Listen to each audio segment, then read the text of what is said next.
প্রিয় কর্মচারী, আজকে যে ডিএ মামলা ছিল আপনারা জানেন গত সোমবার থেকে ম্যারাথন ডিএ মামলা চলছে। আজকেও সম্পূর্ণতা পায়নি। আগামী মঙ্গলবার আবার 2 থেকে ডিএ মামলা শুনানির দিন ধার্য করেছে মহামান্য আদালত। সেক্ষেত্রে আমরা আপনাদের কাছে যে কথা দিয়েছি, যেহেতু এই ডিএ মামলার দায়িত্ব আমাদের সর্বাধিক, তাই এই ডিএ মামলার কিন্তু আমরা শেষ দেখে ছাড়ব, এইটুকুই আমরা আজকে বলতে পারি। এর থেকে বিশেষ কিছু নেই। তবে আমাদের পাশে আমাদের মাননীয় আইনজীবী ফিরদৌস সালিম আছে, তিনি কয়েকটি কথা বলবেন। তারপরে আমাদের প্রেসিডেন্ট মাননীয় শ্যামল কুমার মিত্র কয়েকটি কথা বলে আপনাদেরকে জানান দেবেন। নমস্কার। দেখুন, আজকে মূলত স্টেটের পক্ষ থেকেই তারা সাবমিশন রেখেছে। স্টেট তার সাবমিশন রাখার সময় একটি পেপার সেটা হ্যান্ডেড ওভার করেছেন, আমাদেরকেও দিয়েছেন। সেই পেপার থেকে পরিষ্কার, তাদের নথি থেকেই পরিষ্কার হয়ে গেছে আমাদের যে ডিএ পাওয়ার যে অধিকার, সেই অধিকার একেবারে ক্রিস্টালাইজ হয়ে গেছে, পরিষ্কার হয়ে গেছে। যে প্রশ্নের উত্তর ট্রাইব্যুনাল চেয়েছিল কিন্তু পায়নি, হাইকোর্ট চেয়েছিল কিন্তু দিতে পারেনি রাজ্য সরকার, আজকেও সুপ্রিম কোর্ট একই প্রশ্ন জিজ্ঞাসা করছে যে তোমরা যে বলছো যে ডিএ তোমরা নিজের স্বেচ্ছাধীনভাবে দিচ্ছ নাকি ডিএ কোন একটি ক্যালকুলেশনের উপর ভিত্তি করে দিচ্ছ, এই ডিএ এর ক্যালকুলেশন মেথোডোলজি কি?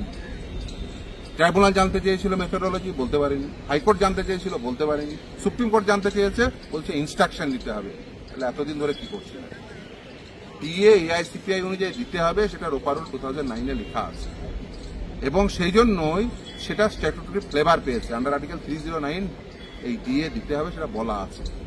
তারপরে সাবসিকুয়েন্ট দুটো, একটা ক্লারিফিকেটরি মেমো, আরেকটি মেমো দিয়ে যে ডিএ রেট কি হবে, fairness alliance time to time দেওয়া হবে।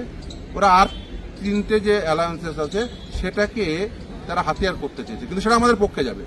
তার কারণ এইচআরএ, এনপিএ এবং এমএ সেটা রেট বলা আছে। তাহলে ডিএর কি রেট বলা থাকবে না? ডিএরও রেট বলা আছে, সেটা রেট বলা আছে রোপারুলেই। ফলে আর 3টে অ্যালায়েন্সের রেট বলা আছে আর আরেকটা অ্যালায়েন্সের রেট বলা নেই।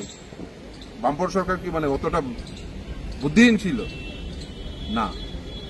বা কোনো একটি কম্পোনেন্ট, একটি স্যালারি পার্টের কোনো একটি কম্পোনেন্টের স্পেসিফিকেশন থাকবে না যে সেটা কি হারে হবে? সেটা কখনো হতে পারে?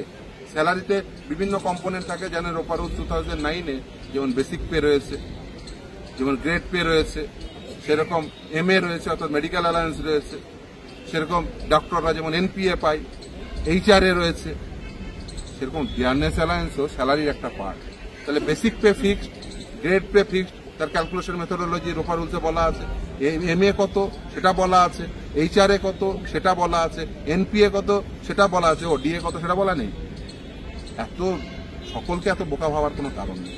ডিএও বলা আছে, ডিএ বলা আছে কিভাবে ডিএ ক্যালকুলেশনটা করতে হবে এআইসিপিআই। এখন যদি ক্লাস 3-র একজন ছাত্রের ক্যালকুলেশন মেথোডোলজি কি হবে ক্লাস 3 ছাত্র বলতে পারবে, কিন্তু সরকার বলতে পারছে না, এটা সরকারের জন্য খুব একটা ভালো হচ্ছে না। ট্রাইব্যুনালেও তারা বলতে পারেনি, হাইকোর্টেও বলতে পারেনি, সুপ্রিম কোর্টেও বলতে পারছে না যে ডিএর ক্যালকুলেশন মেথোডোলজি কি। তুমি যদি এআইসিপিআই মেনে ডিএ না দাও তাহলে ক্যালকুলেশন মেথোডোলজি কি? আইদার বলে এআইসিপিআই অনুযায়ী দিয়েছি অথবা দিইনি। কোন দিকে সুইং করছে বোঝা যাচ্ছে না। বলছে এন্টাইটেলমেন্ট কোথায়? আরে ভাই, এন্টাইটেলমেন্ট যদি রোপারুল 2009-এ লিখে আছে সেটাই আমার এন্টাইটেলমেন্ট।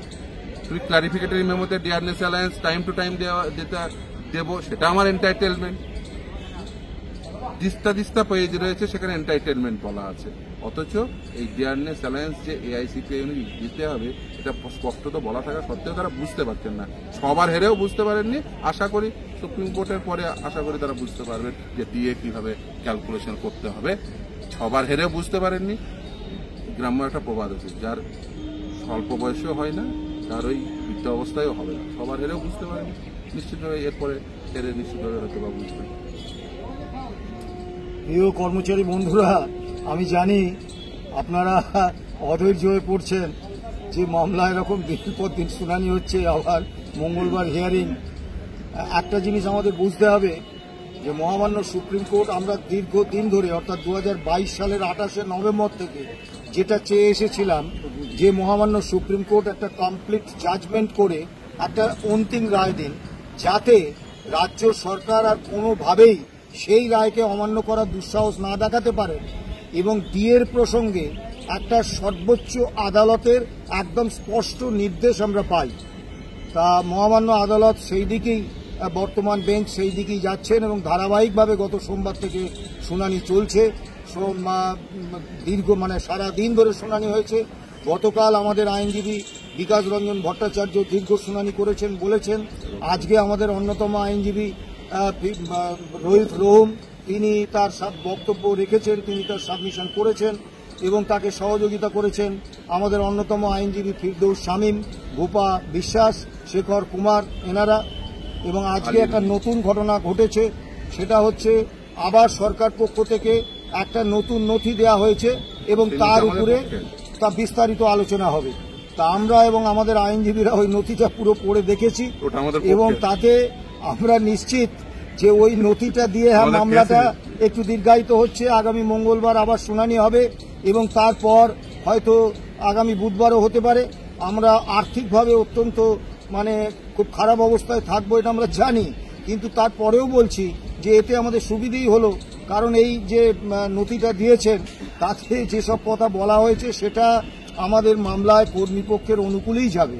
এবং সবথেকে দুর্ভাগ্যের বিষয় এবং লজ্জার বিষয়, একজন বাঙালি হিসেবে, একজন পশ্চিমবঙ্গবাসী হিসেবে আমার কাছে এটা অত্যন্ত লজ্জার যে স্যাট জানতে চেয়েছিলেন 2016 সালে রাজ্য সরকারের কাছে যে ডিএ যদি আপনারা all India consumer price index মেনে না দেন তাহলে কিসের ভিত্তিতে আপনারা ডিএ দিচ্ছেন সেইটা আমাদের দেখান।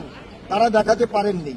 মহামান্য কলকাতা হাইকোর্ট তাদের থেকে জানতে চেয়েছিলেন যে 2017 সালের পর থেকে যে আপনি কিসের ভিত্তিতে ডিএ দিচ্ছেন সেটা আমাদের দেখান, দেখাতে পারেননি। আজকে মহামান্য সুপ্রিম কোর্ট সেই একই প্রশ্ন রাজ্য সরকারের আইনজীবীদের উদ্দেশ্যে করেছেন যে সারা ভারতবর্ষে all India consumer price index অনুসারে ডিএ দেওয়া হয়। তা আপনি বলছেন এই all India consumer price index মেনে পশ্চিমবঙ্গ সরকার ডিএ দেবে না, তাহলে ডিএটা তো আপনি একটা নির্দিষ্ট নিয়ম মেনে দেবেন। তা আপনার সেই নিয়মটা কি, আপনার সেই অর্ডারটা কি আছে সেটা আমাদের দেখান। কিন্তু আজকেও সরকারের আইনজীবীরা বলেছেন যে আমরা আনাচ্ছি, ইনস্ট্রাকশন আনাচ্ছি। তা আমি এ ব্যাপারে নিশ্চিত যে আগামী মঙ্গলবারে এই ইনস্ট্রাকশন আসবে না। বক্তব্য দীর্ঘায়িত করব না। একটা কথা 2016 সালেও আমরা বলেছি, আজকেও বলছি, এই মামলার শেষ থেকে আমরা ছাড়ব